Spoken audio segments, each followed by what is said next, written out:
नमस्कार, आप देख रहे हैं जनसंवाद 24x7 दीपावली के महापर्व पर जहां पुलिस प्रशासन मार्केट में व्यस्त दिखा। कोई घटना घटित ना हो, वहीं चमन विहार की झुग्गी बस्ती में 2 राउंड फायरिंग की खबर आई।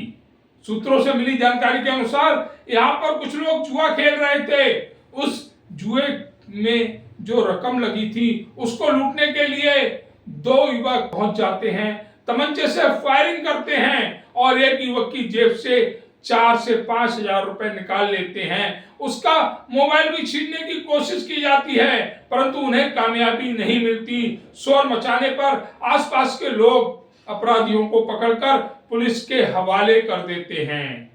जिस तरह से लगातार छीना झपटी और लूट की घटनाएं अंकुर विहार थाना क्षेत्र के अंतर्गत बढ़ रही हैं, उससे ऐसा लगता है कि पुलिस प्रशासन पूरी तरह से एक्टिव नहीं है। पुलिस प्रशासन कहीं किसी और प्रकरण में इस समय व्यस्त है, क्योंकि दीपावली का त्योहार है, मार्केटें सज रही हैं और इसी के चलते ऐसी घटनाओं को अपराधी अंजाम दे रहे हैं। जिस तरह से इस घटना को अंजाम दिया गया, हालांकि घटना में किसी के हताहत होने की कोई खबर नहीं है, पर 2 राउंड फायरिंग से क्षेत्र में रहने वाले लोगों में दहशत जरूर फैल गई है। हालांकि इस घटना में अपराधी को भीड़ ने पकड़कर पुलिस के हवाले कर दिया है।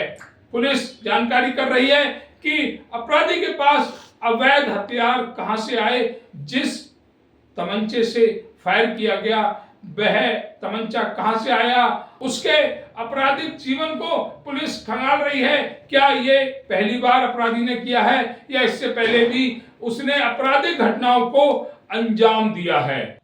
इस वक्त हम पहुंचे हुए थाना अंकुर विहार क्षेत्र के अंतर्गत विजय विहार चौकी पर, जहां पर एक सूचना मिल रही है, बड़ी खबर कि यहां पर कुछ लोगों को पुलिस द्वारा तुरंत कार्रवाई करते हुए गिरफ्तार किया गया है। वह लोग जिन्होंने चमन विहार क्षेत्र में लूटपाट की कोशिश की और उसमें नाकाम होने पर फायरिंग भी की, जहां 102 राउंड फायरिंग हुई है। ये जानकारी हमें वहां पर रहने वाले स्थानीय परिवारों ने दी है।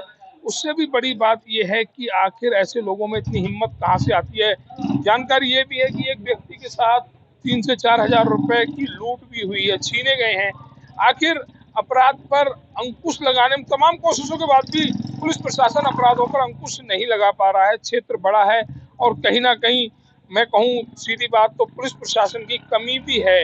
यहाँ पर जो फोर्स उपलब्ध होनी चाहिए जितनी मात्रा में, उतनी मात्रा में पुलिस के अधिकारी उपलब्ध नहीं है, उनकी उपस्थिति नहीं है, जिसके कारण ऐसे हादसे जन्म ले रहे हैं। हालांकि अंकुर विहार पुलिस तुरंत कार्रवाई करते हुए अपराध को कम करने की भरपूर चेष्टा कर रही है, अपराधियों पर लगाम लगाने का भी कार्य कर रही है।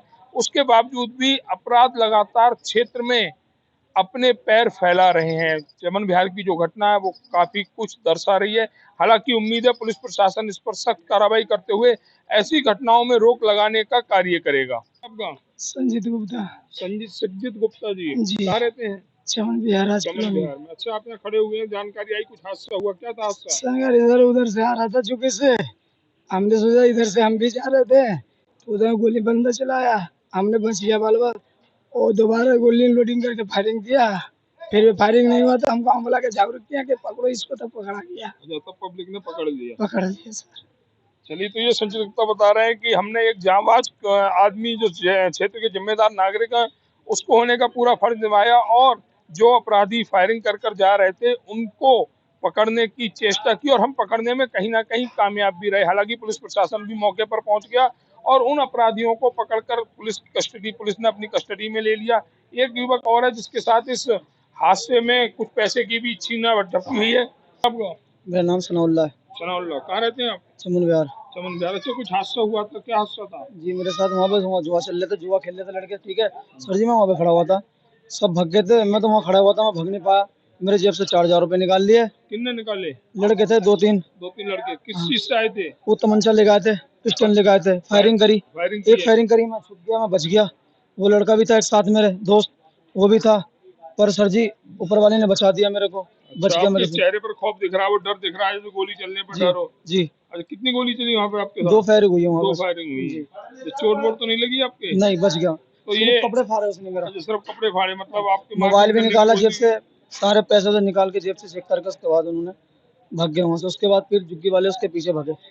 तो ये कहना सनौल्ला जी का कि वहां पर जो घटना घटित हुई जिसमें मेरी जेब से 4,000 रुपए भी निकाले और मोबाइल छीनने का प्रयास किया, जिसके चलते मेरे कपड़े फटे हैं। इनके साथ छीना झपटी हुई, मारपीट भी हुई और ये पूरा प्रकरण चमन विहार बाट 43 के अंतर्गत जो जगह आती है वहां पर हुआ है। हालांकि पुलिस प्रशासन द्वारा पूरी कार्रवाई उन अपराधियों के खिलाफ की जाएगी जिन अपराधियों ने ऐसे दुस्साहस कार्य को इस क्षेत्र में अंजाम देने की कोशिश की। पर हम उपस्थित है यहाँ पर अभी थोड़ी देर पहले गोलीबाजी की घटना हुई है जहाँ 102 राउंड फायरिंग हुई है। बताया जाता था यहाँ पर कुछ लोग मिलकर जुआ खेल रहे थे।